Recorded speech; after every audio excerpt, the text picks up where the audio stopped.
has corrupted Parliament, day in, day out. William Ruto pays Parliament for anything that he wants to happen. The finance bill, he paid members of Parliament 200,000 shillings.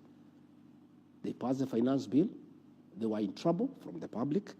And when things backfired, he turned around and threw them under the bus. My own impeachment, the one you are trying to take me through again here, although I underwent that impeachment, I didn't think it was necessary for us to go through it, had nothing to do with gross violation of the Constitution.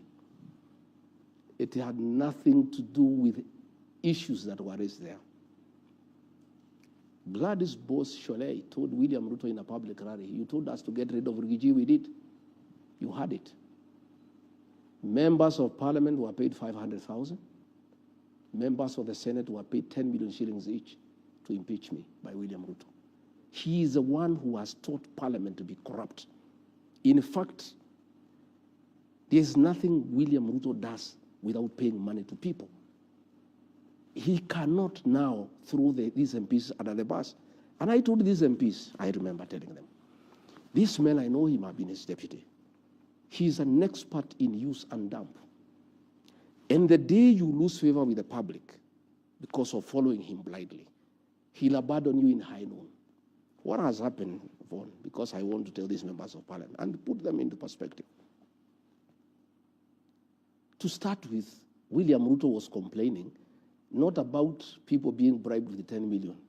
He seemed agitated that the 10 million bribe that was given did not reach the members. That's what appeared to be disturbing him. He didn't have a problem with the corruption per se.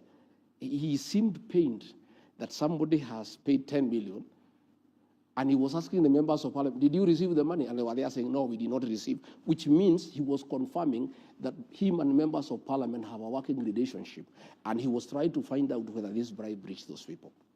What has happened, Yvonne, is that William Ruto is in every scandal in this country, and I believe we are going to discuss SHA, we are going to discuss all those issues. And he's in trouble internationally. When I was in America, nobody wants to hear about him. You remember there's an organization that gave him the second position in the world as the second corrupt leader in the world. And he's trying to shift focus from himself and throw it to the members of Parliament. He's actually throwing them under the bus to the people of Kenya. He's trying to say there's too much corruption so that people can remove the focus from William Ruto and take it to the members of Parliament. That is what he's trying to do. And I told these members of Parliament, the minute this guy realizes that you are of no use to him and you are expendable, he'll throw you under the bus. Number two, he said he is going to form a multi-agency to deal with corruption. To start with, that is wrong because we have independent institutions to deal with corruption, EACC and the DPP. William Ruto cannot take over investigations because that is interfering with independent offices and is interfering with the constitutional commissions. But let me tell the members of Parliament and Senate what is happening. And they'll thank me one day. I know William Ruto like the back of my hand. I stayed with him. This is what is happening. Most of these senators and members of Parliament, except from Rift Valley, know that William Ruto is done his one term. And they know if they are in UDA, they will be sent packing. So they have been talking in bars, in social places, saying we are with Ruto to get what we can. Next year, we'll defect. They have been saying we are waiting for the last budget. Once we get our projects, we'll have to align with the people because if we go in UDA, we shall not be elected. William Ruto said he is a consumer of raw intelligence. He monitors all these MPs. You can ask me, I was his deputy. He has a file on each one of them. All this money he was bribing them, he has recordings. Ask me, I was his deputy. There is another senator who went to collect some money from some businessmen from Nakuru. I've even seen the video. You know, he has all these recordings for all these bribes, for all these things the MPs have been doing. William Ruto is a smart man. He knew one day these guys can shortchange him and they can abandon him. So he knows that next year there will be mass exodus. So this multi-agency team he has formed is to collect evidence and create files on all leaders in Kenya. And he'll call them one by one. I hear you want to leave UDA and go to DCP and go to Wiper. This is your file. Try. Next week you are in court. Same for governors, same for everybody. Why would William Ruto want to take over investigations? He said when he formed the government that he'll make sure the National Police Service is independent. He'll give it money. He'll make sure judiciary is independent. He'll make sure the DPP is independent. Today he is saying he wants to form a multi-agency team under the office of the president to deal with corruption. I can tell you, and I want to tell these members of parliament, you will have to stick with William Ruto to the end. You'll go home together, because the minute you try to move and abandon him, like it happened to Moi in the year 2002, he will have a file on all of you. So all those senators who took money during my impeachment, all those MPs who took money during my impeachment, all those MPs who took money for the finance bill, all those MPs who have been taking money from William Ruto and his cronies for various things in parliament, William Ruto has a file on each one of you, and none of you will be able to abandon him. For the money that you took, you have to stick with William Ruto up to the ballot. And you try, and you tell me, you have seen already, the EACC after William Ruto spoke. That is a script, you can see how good it is. The minute he spoke, the EACC said William Ruto has done that. That's done well. He says we are 4 governors now at the radar. And you see the governors at the radar, Kimani Wamatangi, because he doesn't agree with the Kimani Ichung'wah in Kiambu. So they are using that file to coerce him politically, you know. And what will happen now, this multi-agency team, it has been outlawed by the court, but he still formed it. They are going to create files to enable William Ruto to deal with people like ourselves, who don't agree with him, and to hold all those leaders who are with him, who may want to abandon him and go to another political party. All right. So you are saying that both houses of parliament are not independent? No, they are not independent. Okay. You saw, Yvonne, let me cut you short. You saw an MP speak in parliament. Said, Mr. President, you told us to pass the finance bill, we passed for you. You told us you want SHA, we were here until 10 p.m. You told us to do this, we were there. All those things, they don't do it on behalf of the people of Kenya. Mm-hmm. They do it for William Ruto, and he pays them for it. Of course, we must say there are few members of great integrity and who have a moral conscience who have refused to take money from William Ruto. And they are all his enemies. He is harassing them using KRA. He is harassing them using DCI. And I know using this multi-agency team, all those members who refuse to take money from him are going to be on his radar. All right. Kenya Kwanza stood out for its thirst to control the Houses of Parliament. Yes. And I want to speak to you now as the person who held the position of Deputy President at the time. Didn't you, as the executive, and by you I mean yourself at the time as Deputy President, President William Ruto, as the President, and the entire executive, did you not decide who should be Speaker of the National Assembly? Was that not part of the agreement? No, we did. It was in the shareholding agreement. Okay. Did you decide who should be Speaker of the Senate? Yes, it was in the shareholding agreement. Did you decide who should be Majority Leader for both houses? It was decided after the election. Did you also decide who should chair each of the committees? Yes, it was. In both houses? It was. Didn't you also cause members of the party and the alliance at that moment to attend meetings at State House to give them instructions on your agenda, what to vote for, how to vote? Yes, we did. And so the grand total of this was what? Control of the legislature by the executive? It was So why? The intention. What was the intention? The intention was to push the government's legislative agenda. Okay. So this was a push that came from the executive. Yes.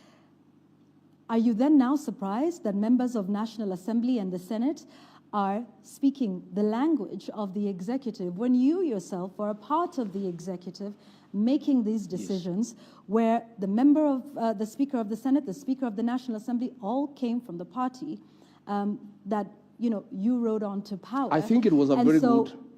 If you are saying today that we don't have independent houses of parliament, aren't you then responsible for that? Because this was your doing with President William Ruto. Yvonne, that's a very good observation. The intention was very noble. When we formed government, we had a manifesto, a great manifesto, bottom-up economic transformation agenda. Creating good business environment, lifting people from the bottom of the pyramid. We wanted a majority in parliament to help us push that agenda. Okay? Where I differed with William Ruto is when we abandoned our agenda, our manifesto. And he started pursuing personal agenda. The housing levy was not part of our agenda of forcing people to pay taxes to build houses. All right. I want us to come back and we will go step by step and talk about the affordable housing levy for just a moment. Yes. And you talk about seeking to have a majority in the House to push government's agenda. Yes. That's all well and good. The Speaker of the Senate and the Speaker of the National Assembly, their role is not to push government agenda. Their role is to be arbiters. Their work was to be good arbiters, right, to regulate debate, and to protect the independence of the institution. How would they do that if they were former party members and if they got those positions as part of an agreement for bringing votes to this administration? How would they be neutral? It behoves upon a speaker when he assumes that position. Justin Bidan Muturi was nominated by TNA to be speaker in 2013 and Jubilee in 2017. But that man had an impeccable record. You never saw him in a public rally doing empowerment and singing praise and worship to President Uhuru Kenyatta. Justin Muturi regulated debate and allowed everybody to speak. I'm sorry, Speaker Wetangula has become a youth winger for President Ruto. He attends empowerment meetings. He goes to sing praises to William Ruto in public meetings. Tell me a single day you saw Justin Muturi in a public rally supporting Uhuru Kenyatta or campaigning for him. What dignity spells out is that once you get the position of speaker, because you must come from somewhere, you can't come from the moon, you can't come from the air, you must come from somewhere. So when a political party nominates you and you are elected as speaker, once you have assumed that position as the Speaker of the National Assembly and the Senate, you now rise above, partisan politics and become the arbiter of that house, unregulated, undignified. I have seen Wetangula allowing me to be discussed in Parliament without somebody moving a substantive motion. And in Parliament, you cannot discuss an individual unless you move a substantive motion. In that Parliament, Wetangula does not allow members who don't support William Ruto to speak. He is very selective. In fact, he has really eroded the dignity of the National Assembly. From 1963, we are the lowest in terms of the speaker. I have seen him in public rallies singing praise and worship to William Ruto. I have seen him doing harambes for women and youth. That is a problem, that the two speakers have refused to rise above partisan politics and play their role as speakers of those institutions. Kenyans have interpreted the war between the executive and both houses of parliament as a possible sign of disagreement between potential partners in high-level corruption. Do you see it that way? Yes. In fact, all these things, all these fights you see between parliament and the executive is about corruption. Because William Ruto has made Kenya, State House is a crime scene. Kenya is a criminal enterprise as a country. So what has happened, Vaughan, I must tell you the truth. When William Ruto introduced money in Parliament for the impeachment, he paid a lot of money. He whetted the appetite of the MPs and the senators. 10 million. So these guys want money every day. Did you counter that offer? Yeah. Did you counter that offer during your impeachment? I did not. In fact, people came to me and said, Rigathi, we like you, we love you, but we are being offered this. Can you give a counter offer? I said, no, I don't have the money. And even if I had, I don't think I believe in this. Just go ahead and do what you must do. Others came. In fact, there is an MP from the coast, a friend of mine, a great friend of mine. He came and showed me the messages William Ruto had sent him, threatening him to jail him if he doesn't sign for me. And he came and said, I have children, my brother, I am crying as I do this, but I've been forced. These are the messages. Another MP from South Rift, a good friend of mine, came and showed me the messages of threats and intimidation from William Ruto. In fact, Okia Omtata, that guy is a great man. When I sent word to him, appealing not to participate in impeaching me, he said, I cannot impeach you. And the person I had sent, he asked, did he send you with a counter offer? He said, no. He said, I will not impeach him. Had he sent you with a counter offer, I would have impeached him because I don't like corruption. You know, what has happened is that William Ruto introduced money in parliament. Of late, he has shifted focus to ODM and Raila Odinga. And he is spending a lot of his money now with ODM MPs. Now the MPs from Kenya Kwanza are feeling abandoned. And the money is not flowing as much as it was flowing. So they have decided to look for the money from other people. So when the ministers come, put the money here. When PSs come, put the money here. William Ruto, you started it all. Don't complain. This is your baby. You are the one who introduced high-level corruption in the National Assembly and in the Senate. You cannot turn around and condemn what you have started yourself. You are the one who told these MPs that every man and woman has a price. I heard him say it in his presence, that every man and woman has a price. So what has happened, Vaughan? Like the MPs from my backyard are in trouble.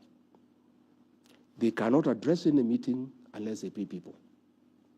You know, this deputy president, he cannot address any meeting unless he puts people in a tent and gives them money. Now, William Ruto is not giving these MPs money anymore. They need to go to the ground and talk to people and they don't have money. So what do you expect them to do? Anytime a PS is called for a committee, they say you must give us money. Anytime the minister is called, give us money. So the ministers and PSs have gone to cry to the president. We are unable to do any work now in parliament because anytime we go, there's too much extortion. What do we do? That is why the president was creating hell, because the ministers are going to him to tell him, we are unable to transact in parliament because everybody is demanding money. But he is the one who started it. He is the one who introduced money as the method of transaction in the National Assembly and the Senate. Do you think high-level corruption is an issue in the country? It's a big issue. It's our biggest issue. In fact, when you took a break, people are sending me messages asking, what is this Yvonne is asking you? Ask her, we want to discuss about corruption. Because this is what is ailing our country.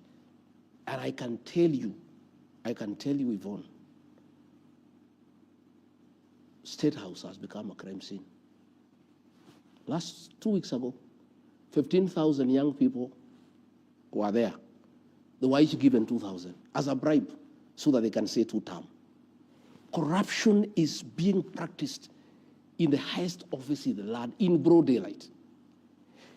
The deputy president is carrying money with sacks, bribing women, bribing young people to say 2 term. And then the president is here pretending that he can fight corruption. Where does he start? When he was talking in that meeting, you know, after the meeting, he gave those MPs each 100,000. After complaining that they're asking for money for, and he doesn't want corruption, why was he giving them 100,000? Those MPs have salaries. Why was he giving him money? So what I'm saying is, and Yvonne, when we get to the right discussion, we must discuss where we are as a country. It's because, against the advice of Uhuru Kenyatta and many people, that we are going to elect William Ruto and he's a corrupt man, and we'll cry. We are crying. And I myself take blame because I ignored it. I thought it's propaganda. And corruption has become a way of life. Corruption is the modus operandi in our administration, and State House is a crime scene, and bribery is a major policy of this administration. Okay. Yeah. I want to ask you about, a promise that was made, when this administration came to power, about 39 days before the election. President Ruto, whom you served as running mate, promised the formation of a state capture inquiry in the country. You're on the record yourself as accusing former President Uhuru Kenyatta of state capture. This promise was made that it would be done within the first 30 days. You were DP within those 30 days. Those 30 days lapsed, and to date, we still don't have a state capture inquiry. It did not happen. What changed yours and the president's mind on this? Once we reached State House, William Ruto was no longer the same man we knew. The man changed. The man changed.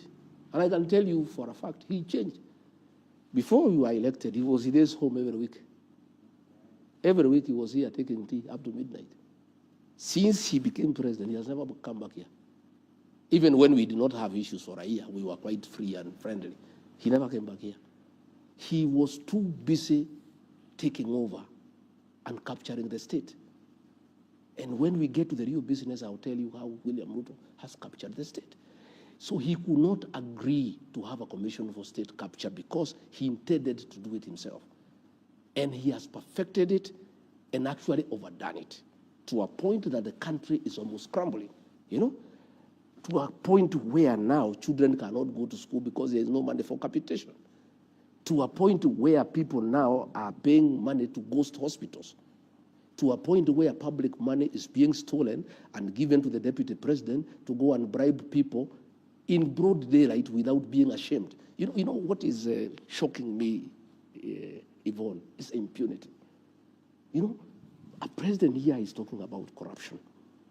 His deputy every day is spending 10 million. And everybody knows this is stolen money. And they are doing it with the brazen, are the one who has inducted members of parliament and senate into corruption. How can you then go ahead and condemn them that they are corrupt? And you say the president is usurping the powers and the authority of bodies like the EACC and the DPP? You saw the chairman of the EACC respond after the president spoke. That tells you, if the chairman of the EACC says the president has done well to allow us, it means then they are not independent. And if they allow, as they will, allow William Ruto to take over EACC and to take over the DPP office, what will happen is that we are going to see a lot of trumped-up charges against people who oppose William Ruto. Again, there is going to be a lot of blackmail to leaders to make political decisions. Okay. I want to put it to you that perhaps this is something you're saying now that you are outside of government, and that perhaps part of the proof of EACC and the DPP doing the will of the executive was in fact proven in your case. Mr. Gachagua, shortly after the Kenya Kwanza came into office, the charges against you were dropped. The charges against then Cabinet Secretary in October 2022, Aisha Jumwa, there was a corruption case where she was accused, allegedly, of embezzling about 19 million shillings. There was charges against then Cabinet Secretary Mithika Linturi of attempted rape. All of those were dropped right after the election, right after you took office, right after assumption of office of these individuals. And so some would say that this is indeed proof of exactly what you're saying, that the EACC I don't know about the cases of other people. And the DPP were done in your favor. And so you are, in fact, a beneficiary of the executive usurping the authorities of these independent constitutional bodies. Not true. So are you saying this now because you are out of government and not a beneficiary? In my case, not true, because what happened is that the fourth administration was doing what William Ruto is doing. Okay? It was using the criminal justice system to punish those who are opposed to it. The fourth administration was unhappy that I was supporting William Ruto. Yeah? And therefore, they brought charges against me, and there was no evidence. So once we came into office, the DPP got to the DCI to swear an affidavit. It's on record in court and said we had nothing against this man. We were told to prosecute him. We had no evidence. Even if that matter proceeded, it would still have been dismissed by the courts. Okay?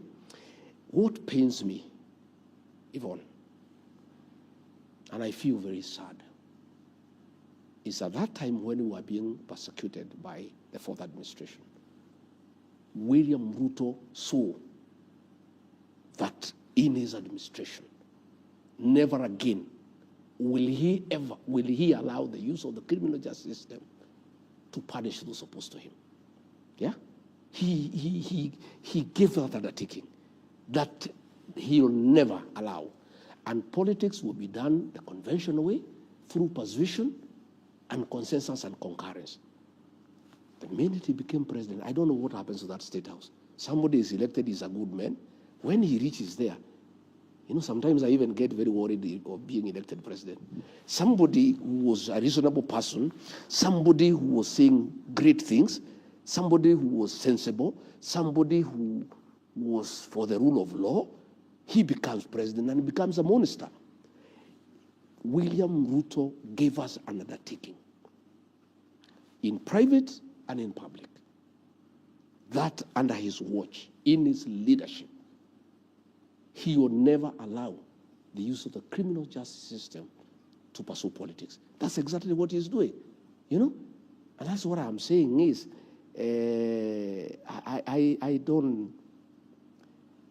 I don't believe he is the same person. Sometimes I think he's a double, because this man used to sit with me here with Pastor Dorcas, and we pray together. And the things he said he cannot do. Kwanzaa, he said, I'm saying what he had said he would never do. He not only did it, but went ahead to throw me out of office. Why do you think he did that?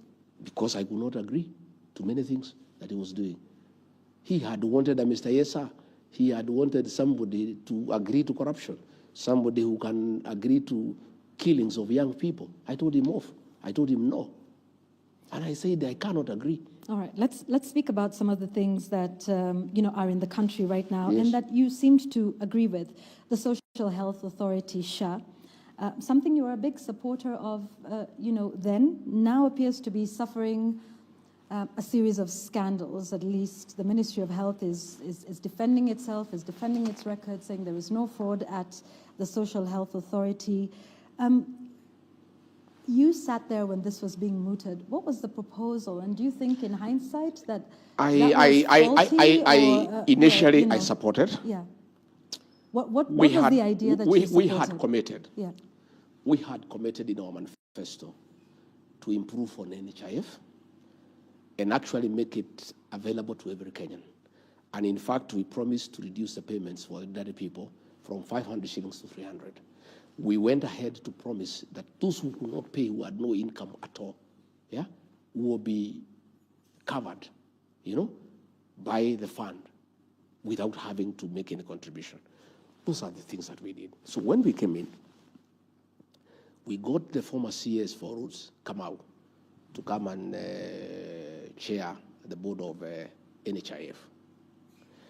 And he started on a process of how to reform it and make it better. And proposals were done, and it was agreed they needed to improve the system at a cost of about 800 million, to make NHIF more responsive, to make it more efficient, to serve the people of Kenya. William Ruto put a team of advisors at State House who are working parallel from the ministers. And they came up with this thing called SHA. Yeah? And they said NHIF is bad, there was a lot of fraud, we must reform it and we must change it completely. And this thing was brought and we started interrogating it. Along the way, I started getting fears that this thing was a scheme to rip off the people of Kenya. Yeah? And they proposed that we create a new system that will cost 104 billion Kenya shillings. And I asked William Ruto, my brother, if the board of NHIF is saying they can reform this system at 800 million, why do we need a new system costing about 104 billion? He said, no, we will do it this way. This thing was forced. That's why you had an MP say, we pass SHA for you. This thing was pushed by William Ruto. This 104 billion, Yvonne, is pure theft of public funds. It's the biggest rip-off in the history of independent Kenya. This system does not exceed 1 billion shillings. 103 billion shillings had been stolen by William Ruto and company. You know? And that is why it is him, because you had the MP saying, we passed you a SHA. Okay? And that is why he was saying when he was in Sagana, explaining why we differed. Oh, did you ever hear Rigathi defend the health system? Did you ever hear him defend the education system? Did you ever hear him talking about the housing program? I told him, give me a break. I cannot defend corruption. I said, Mr. President, excuse me, forgive me. I could not help you to defend SHA. This is outright theft of public funds.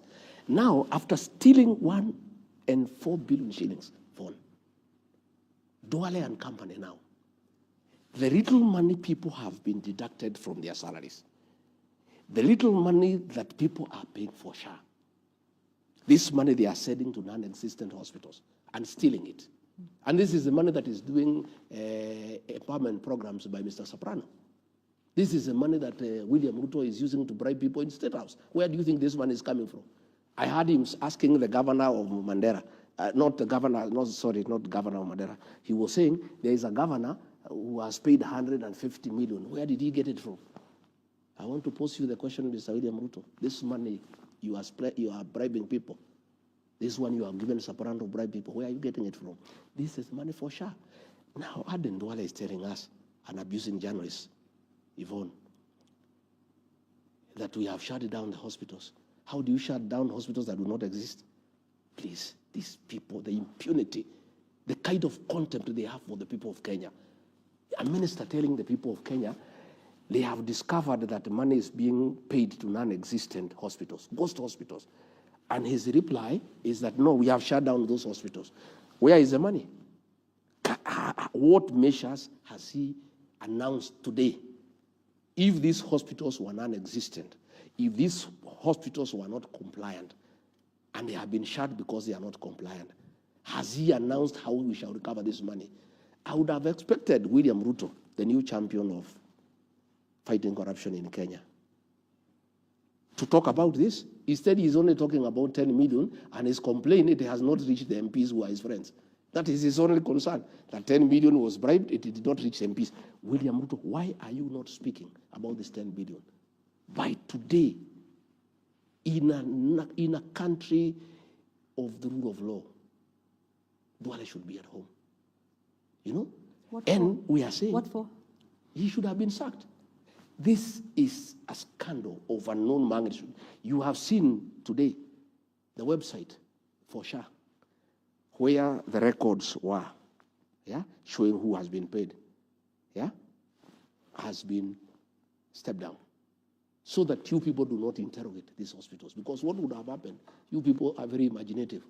With the list they are showing who has been paid, you would have sent your correspondents all over the country to see whether the hospitals exist. And because they don't exist, that is why they have removed, those details from the website, so that Kenyans do not interrogate, they do not audit the theft of public funds. And then there is also the affordable housing, again, something else that you touted. In fact, you were on record as telling everybody that this is something that you should pay up. What changed along the way? Initially, when I supported this program, yes. William Ruto is very convincing. He's a very convincing guy. And he's very deceptive, extremely deceptive. He had convinced all of us that this housing program, affordable, was a good thing for Kenya. That it will create employment for our young people, that this program, we need slum upgrading, we need to dignify our people, blah, blah, blah. It sounded very nice. Only to realize later, it's nonsense. At what point did you make this realization? After one year. It's when I started seeing what's going on. To start with, when he forced people now to have the housing levy. Because the question people were asking me, and I went and asked him. What was the idea for you in your mind with this? Initially, we thought it's a genuine thing. Only to realize that it's about business. That William Ruto has seen a business opportunity to sell cement, to sell steel, and to sell iron sheets. Again, to partner with developers to make money. And for that program to succeed, it needed a source of money. So he had to create a housing levy so that the money is flowing. And this money has been put in Sidan Bank, a bank that he bought immediately we came into office. Okay? Sidan Bank is level 3, is tier 3. According to the central bank regulations, all money belonging to parastatals and governments must be put in tier 1. Tier 1 is Cooperative Bank, Equity, Barclays, those big banks. But he told central bank to allow Sidan to receive money from SHA and also money from housing. So that bank has grown, from a profit of 300 million in 1 year to 1.2 billion. So I want to understand this. You're saying, so at what point did you realize SHA, according to you, wasn't the idea that you needed? The first 1 year. Housing in the first the 1 first year. 1 year Okay. of our administration is where it started becoming very clear to me that this William Ruto was not a genuine man. He had conned us, he was deceptive, and he's a businessman, and he's not interested in the country. And yet, Mr. Gachagua, you stayed and then got impeached, and it is only after your impeachment that you started to speak out about all of these things, about organizing meetings. I spoke before. So my question to you is, you say you are not a yes man, and that's why the president doesn't like you. Yes. You say you realized that, SHA and affordable housing had issues with all of these. Were you ever going to say some of these things before you were impeached? Yes. Would you have continued to serve Yes. in the administration of President William Ruto? I asked you about some of these things a little earlier. You said, well, what could I do? He was president. You could have resigned, Mr. Gachagua, if you have such grave issues. I couldn't have resigned. Why not? The framers of the 2010 Constitution are very wise. Why did they want a president and a deputy elected? So that they can check each other. That's what I was doing. I was checking from inside until a point he couldn't stand it, and he decided to get rid of me. What happened? Mr. Gachagua, you were not very successful with checking him. No, I was. Let me tell you. Let me now. Well, tell us. That's why. That's why. I went to cabinet and opposed the finance bill of 2024. I did. 2023. 2024. Okay. I said no, and it was put on record. And he was mad with me. And I went in public meetings asking the MPs to listen to the ground. It was a way of checking. Because when you are deputy president and there's a finance bill, and when people ask me, what do you think about this finance bill? I say, listen to the ground. The people did not want it. I told the MPs, listen to the ground. And the president was mad with me. Finally, when it came to cabinet, I went and opposed the demolitions and evictions of Nairobi River. If you remember, it was one of the charges in the Senate against me. I opposed when I was deputy president. I did not oppose when I left office, Yvonne. I opposed when I was in office. And it was a charge of insubordinating the president because of saying no. Our manifesto was clear that we shall never carry out demolitions and evictions until we have settled the people. Okay. When the Gen Z protests came, Yvonne, I want to put it on record so that we are speaking from the same page. I opposed abductions and killings. And when the president insisted, and our kids were shot and killed on June 25th, 2024, on the 26th of June, as deputy president, I called a press conference in Mombasa and castigated President William Ruto and the Director of National Intelligence Service for abductions and extrajudicial killings. I am not doing it because I'm outside, Yvonne. I was doing it from inside. And that is why the president now could not stand it anymore. In fact, it's after my press conference on June 26th is when he made a decision he must get rid of me. And it took him about 4 months. He started putting things into motion. And I told the president, I think it was on June 22nd, when I saw the operation order, what had been planned, the killings, the abductions, I went and I said, Mr. President, I am a parent, you are a parent. I have 2 young boys, you have young children. How can we kill these people simply because they are saying the finance bill is not acceptable? Why can't we listen to them? He said, my friend, you are in government, you do what they are saying. So the subsequent meeting for National Security Council, I was not invited because I would have opposed the operation. So when it happened, On June 25th, the president called a press conference at night. He did not invite me, and he said this was treasonous, these are criminals, they'll pay for it. I was mad because I knew these children were innocent, and they were simply clamoring for their rights and the rights of the people of Kenya. And what happened, Yvonne, is that nature abhors vacuum. The minute the president captured parliament, the minute he compromised Raila Odinga, there was nobody else to speak for the people of Kenya. And since nature abhors vacuum, the agency just came up, because that's the way nature operates, and it started speaking for the people of Kenya. So I made a decision. I flew to Mombasa. I called a press conference, and that marked the end of the relation between me and President William Ruto. We never spoke again. We just pretend we are speaking, but we never met one-to-one. We never spoke on telephone. We were speaking on messages until the day I left office. So you cannot say, Yvonne, that I spoke because I left. I started speaking. For 1 year, I was speaking from inside. And that's why he was accusing me. You know, he was telling me to defend Adani. I told him I will not. He says, go to the TV stations and defend the university model. I said, I will not, because the thing is not good. You know, I was in a funeral in Kitale, and the Senator for Kisii, Richard Oyonka, really attacked the government because of Adani. And I spoke last. I did not say anything. I talked about other things. I left. And the president's PA called me all manner of names. Wewe ni mujinga sana, you are very stupid. You are deputy president, you spoke last. Somebody has attacked the government and you cannot defend. What kind of a deputy are you?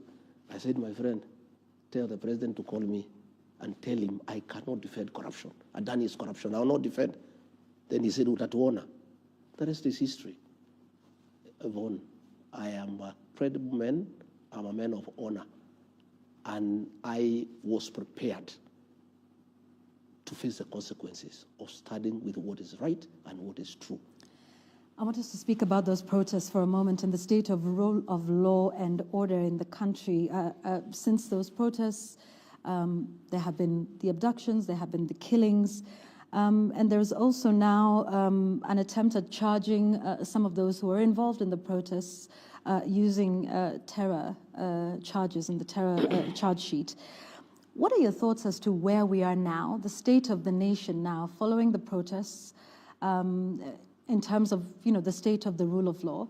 There's been talk and questions of having dialogue at this point. What is your thought on the state of rule of law following, you know, everything we've seen with the protests in the country, and what the way forward or the way out of that impasse looks like? Yvonne, I saw the president gazetting Katiba Day, you know, and I was flabbergasted as to how foolish William Ruto think the people of Kenya are. Katiba Day, he has violated the constitution from the first chapter to the last one. Freedoms in the Bill of Rights have been taken away from the people of Kenya. These young people who were abducted, they were within their constitutional right to question government. Yet, and I've said many times, when the Gen Z started becoming very vocal, the president authorized the formation of a killer squad of 101 officers from the administration police who were seconded to the National Intelligence Service and given very high-skilled training in abductions, killings, and cover-up. And that is a squad that has caused havoc in this country. And it works under the National Intelligence Service. It was authorized by William Ruto. That is a squad that is responsible for gross violation of human rights. And what is sad, Yvonne, and this matter was raised with me in America, and I heard Akina Wetangula saying I went to talk bad about my country. I never talked bad about my country. I love my country. Kenya is a great country, and I told the people in America as much. But we have poor leadership. We have bad leaders. What is shocking, Yvonne, is after all this, a president who is elected by the people, a country with a constitution, a country that has a very strong Bill of Rights, can publicly issue orders for people to be shot in the leg, and then taken to the hospital on their way to jail. It's a level of impunity.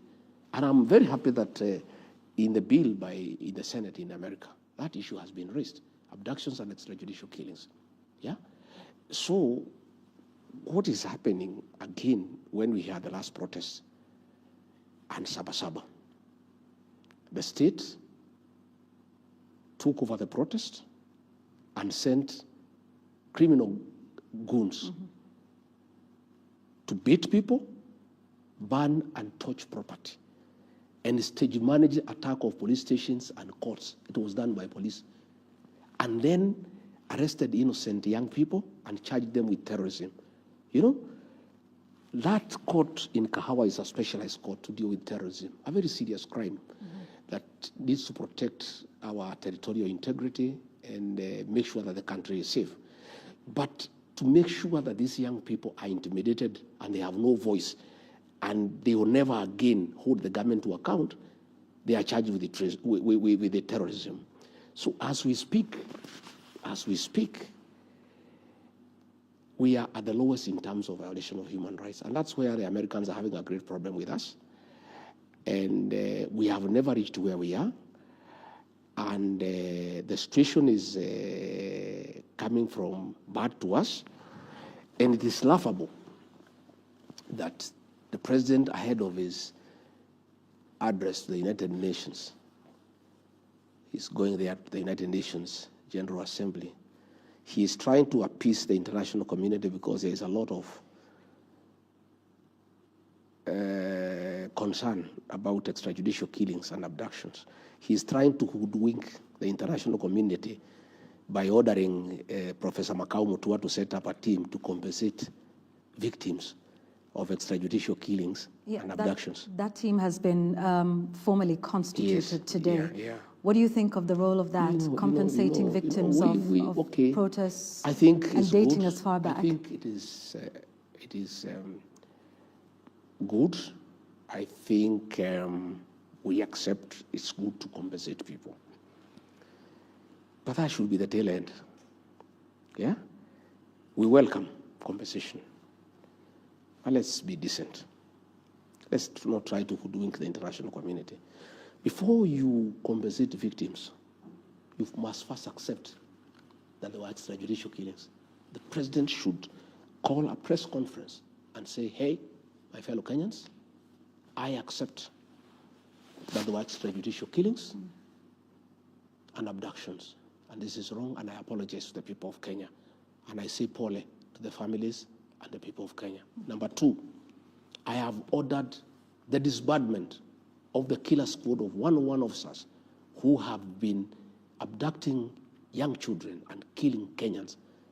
Number three, I give an undertaking to the people of Kenya that under my presidency, never again shall we have abductions and extrajudicial killings.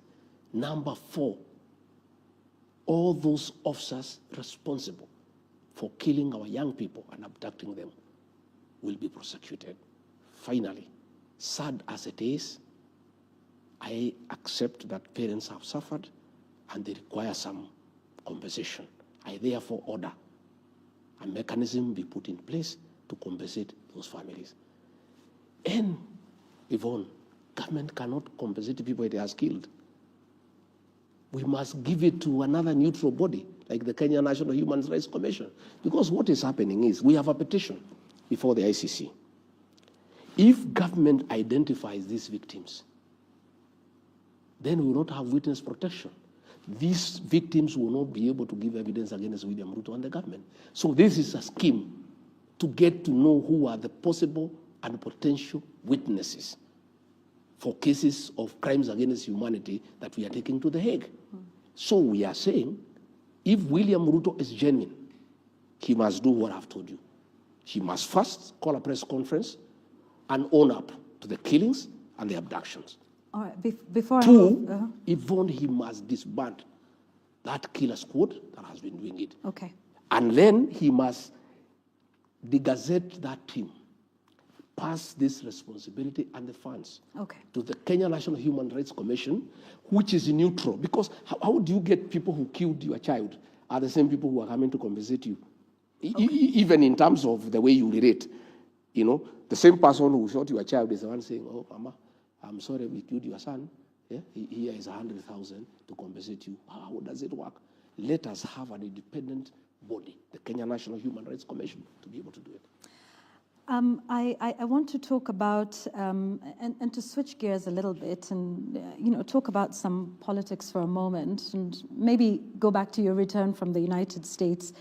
You've been having the, what you call united opposition. We didn't see your colleagues at the airport to welcome you back. They were not supposed to come. Okay. This was, I was just coming home. And I think when Kipchumba Murkomen threatened to arrest me, my supporters decided to come to the airport to make sure that I'm safe. It was a family affair. Of course, the government organized to attack me, and those were policemen in civilian, accompanied with goons. They actually wanted to kill me at Pipeline. They took a big boulder and dropped it on my car. I escaped death by a whisker. I think they wanted to kill me. And what Murkomen should know, that if he had killed me, there will be no country. There will be a civil war. And I don't know whether they know what they are playing around with. This country, where it has reached, people should not have such jokes. Those are jokes that are not good. We have a country. We have a country, Yvonne. And myself, what I did, we were supposed to go through Jogoo Road all the way and greet people in the Kamukonji. Yes. Me, I'm a very responsible leader.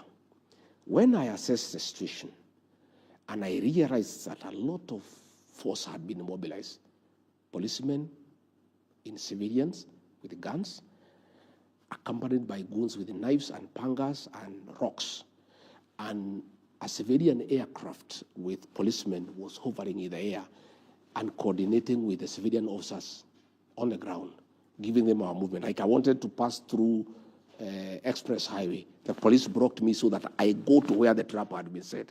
When I analyzed the situation, I said, let's cancel going to Jogoo because I don't want people to die in my name. I don't want women to be hurt. Even journalists, your colleagues, ask them, you were with them there. They were beaten. Their cameras were taken. The money was taken from them. They were threatened with the knives. A lot of violence was meted against us, and it is a threat, by the way. Even I heard the minister say, no, we were not aware of their movement. Yet he was saying 2 days before, we have credible intelligence, there will be violence. Of course, he had credible intelligence, there will be violence because they are the ones who are organizing the violence. He was predicting the same violence that he is organizing. So what I'm saying is, when I was away, they were trying to say when Rigathi is out of the country is peaceful. But my team went to Murang'a. They were attacked by police with guns and goons. Again, they went to Gilgil. They were attacked by police and gangs. They went to Subukia. The violence that we have seen against DCP and myself is being carried out by the state. And I must say today, because it's important, I cannot report William Ruto to the police because they are under him. I cannot report the police to themselves. I cannot report Murkomen to the DCI because he is under him. So in the situation that I face with my members, I can only report them to the people of Kenya. Sometimes I hear Ruto saying, oh, go and write a statement. We write a statement to who? How can you go to report William Ruto to the police? How can you go to report Kipchumba Murkomen to the police?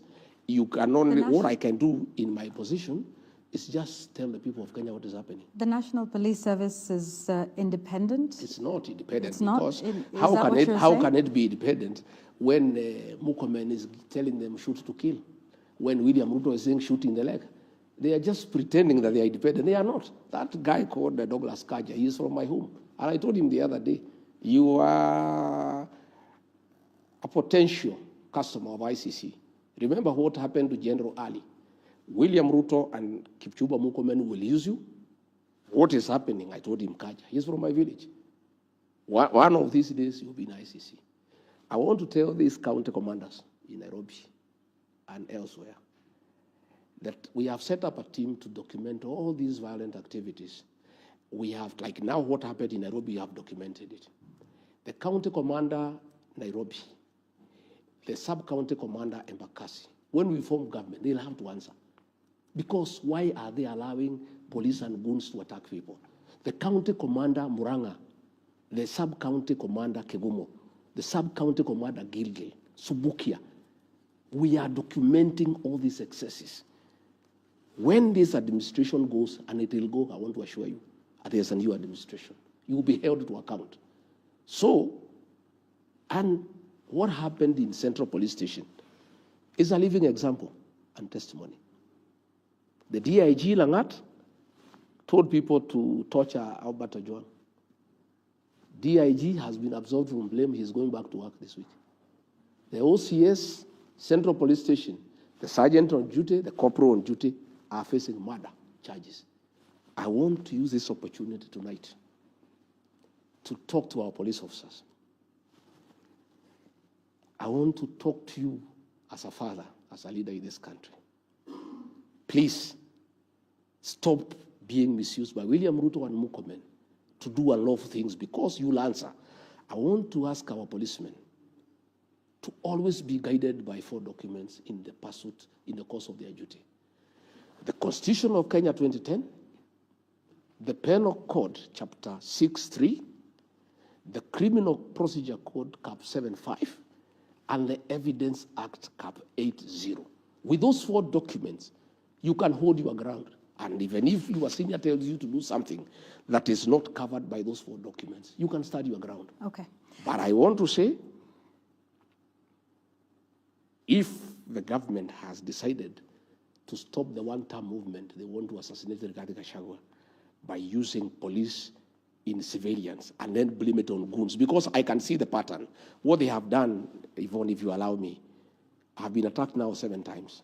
In November 2024, I was attacked by goons covered by police in Limuru.